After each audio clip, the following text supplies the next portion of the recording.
What if I told you that your struggle with lust, your silent war against sexual disgust, is not a weakness but a war, and not just any battle, but one that keeps you from accessing your spiritual power?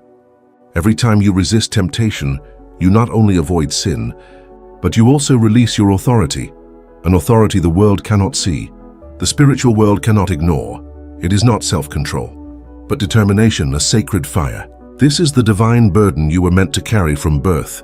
And if you see it now, you know deep down that you weren't meant to be ordinary.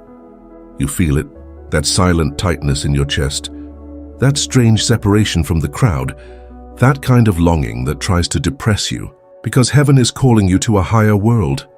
Let's be clear, 90 days without sex, 90 days without masturbation. This isn't just a detox, it's a spiritual rebirth.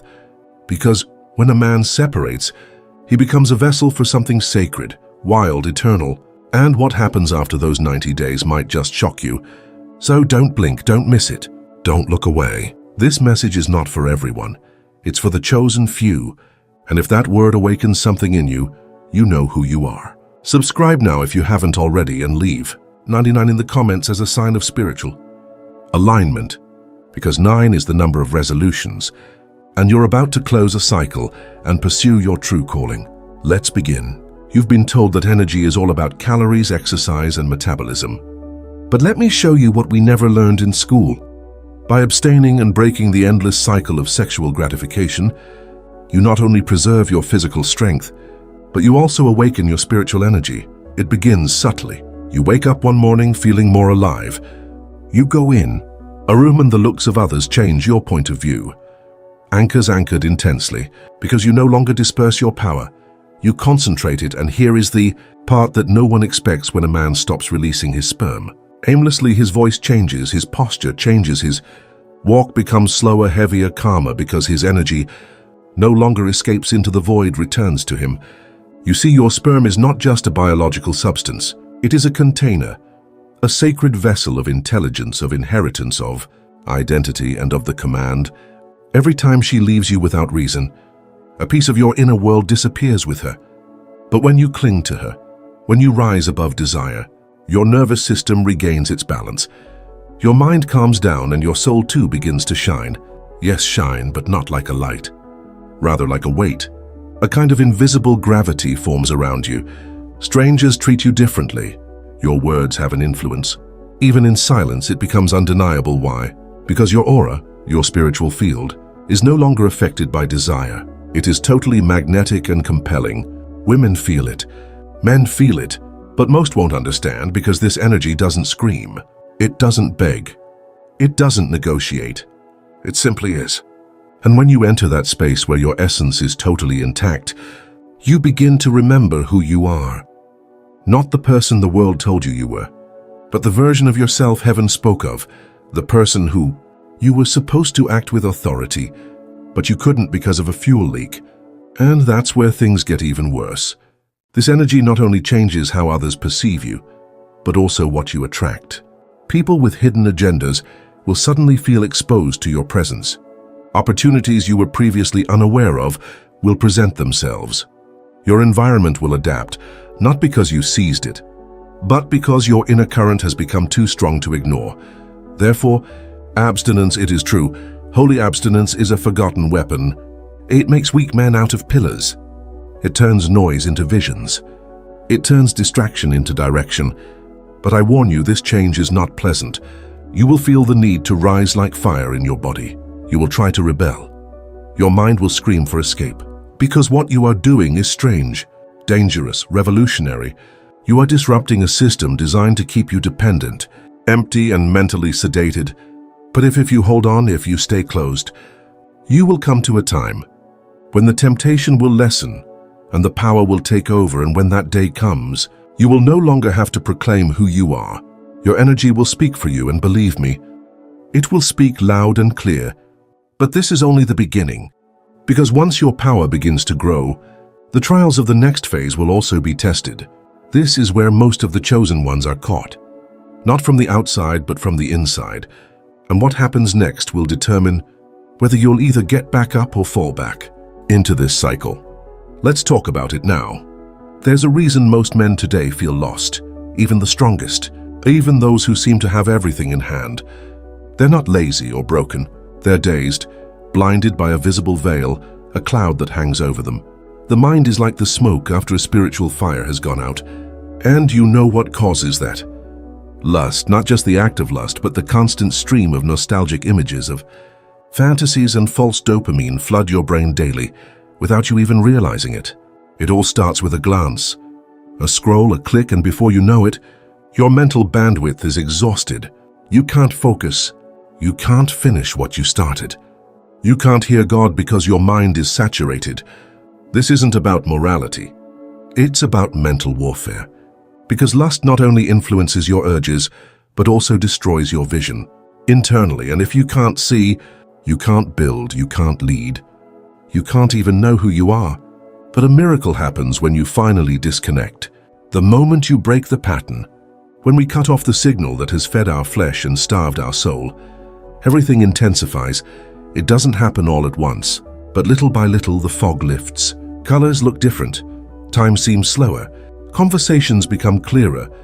We begin to feel a new you, but not the broken version, the old one hidden behind the noise. And then ideas emerge, not shallow thoughts, not recycled ones you'd copied before, but original downloads, plans, visions, instructions. You begin to realize your pain followed a pattern. You understand why certain doors were blocked. You begin to connect the dots of your past, and the story makes sense. Not only are you thinking more clearly, but you're seeing clearly. The veil never lifts. Suddenly, the intentions of others become transparent. They no longer deceive, manipulate, or trick you. Because your mind is no longer asleep. You see your patterns differently. You recognize pitfalls before they occur. You understand the voice of God, not as a whisper in the wind, but as a frequency that permeates every decision. This is why your clarity is feared. For when a man sees clearly, he becomes dangerous to the system. He is no longer a slave to lust. He becomes a seer, and in ancient times, seers not only interpreted dreams, but also transformed worlds. This same ability is within you, but it has been hidden beneath years of spiritual noise. When you stop emptying your essence, your mind becomes a throne, and God begins to rule from there. But this comes at a price, because clarity carries responsibility. You will begin to notice things you were previously unaware of. You will feel guilty about the words of those around you, your relationships, and even your own thoughts. You will see too much to turn back, and then the voice inside will get louder. The voice you have tried to anchor in that feeling you have had since childhood, that told you that you are meant for more. And this time you will not only hear it, you will believe it, because now your eyes are open. What you see next may require a version of yourself you have never known before. But you are about to meet it in the next chapter. You thought you were simply resisting desire, refusing a habit, fighting your urges, controlling your body. But what if I told you that you were actually fighting for something eternal? Every time you choose purity, every time you deny the flesh, not only are you avoiding sin, but you are being watched by heaven, hell, and the entire spirit world. Because the battle you are waging is not just for your pleasure, but also for your position, your authority over God, your rank. Let me explain. In the spiritual world, there is no title without a fight. There is no crown without a cross. There is no power without death to the flesh. And when a man renounces even the most primitive parts of his life, not by obligation but by choice, something begins to change in his identity. He is no longer just a believer. He becomes a threat. He is no longer just a man. He is marked in the spirit, a warrior who refused to bow to the hotels, the desire to rely on comfort. And heaven notices this, because it is not influenced by appearances, is not impressed by talent, charisma, or image.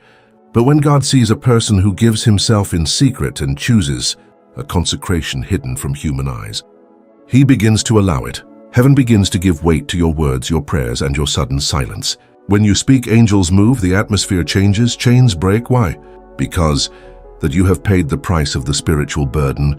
You have renounced what the world glorifies to carry, what the world cannot explain to you. And do not think that hell does not look at you too, because when you walk in purity, when your heart is pure and your vessel is full, the demons do not recognize you with fear as in the movies, but with respect.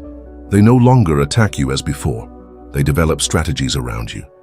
They send you distractions, fakes, emotional traps because you have become too dear to them. Look directly at the why, for it sees what people don't, that you have crucified your weakness and now carry a fire, an unquenchable fire.